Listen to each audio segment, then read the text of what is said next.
Vanderbilt University, November 2015.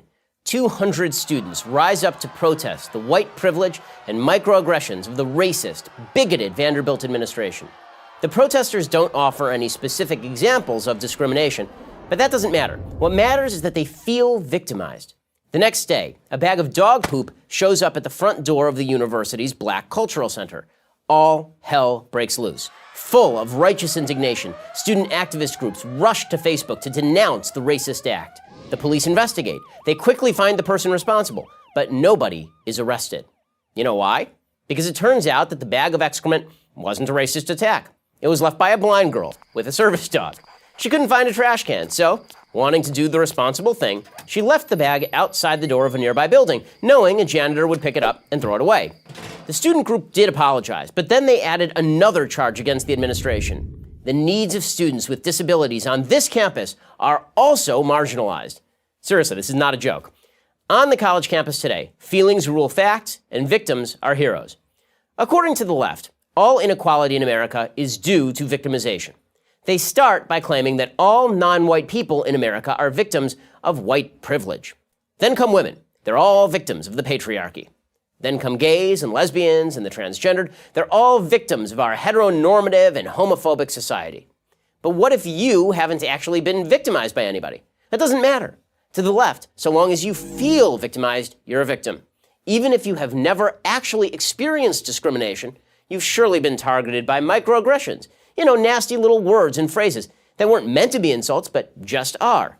If somebody asks you, where are you from, that's considered a xenophobic microaggression. They're implying that you are a foreigner. If a man holds open a door for a woman, which, by the way, you're supposed to do, that's a sexist microaggression because he's treating her like she's a helpless female.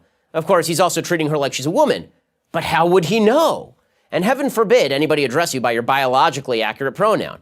What if she identifies as a man? In short, everyone's a victim, except, of course, straight white males. Also, anybody who dares to disagree with the left. If you're guilty of either of those crimes, you must be confronted, even if doing so requires actual aggression, like, say, a riot. Here's a trick the left plays to justify their violence. First, they say it's okay to punch Nazis. Then they say that every conservative, in fact, everybody they disagree with, is a Nazi. But here's the biggest problem with the left's argument. They're based on feelings, not facts. Take white privilege. The only real privilege in America is American privilege. Everybody in America has it. More than citizens of any other country in the world, the privilege to make your own decisions and live the life you choose.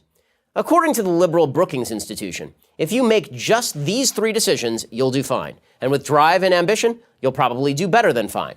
First, finish high school. Second, don't have babies before you're married. Third, hold down a job. If you do these 3 things, you'll be on your way to the privilege of middle-class life, regardless of race, ethnicity, sexual orientation, or gender.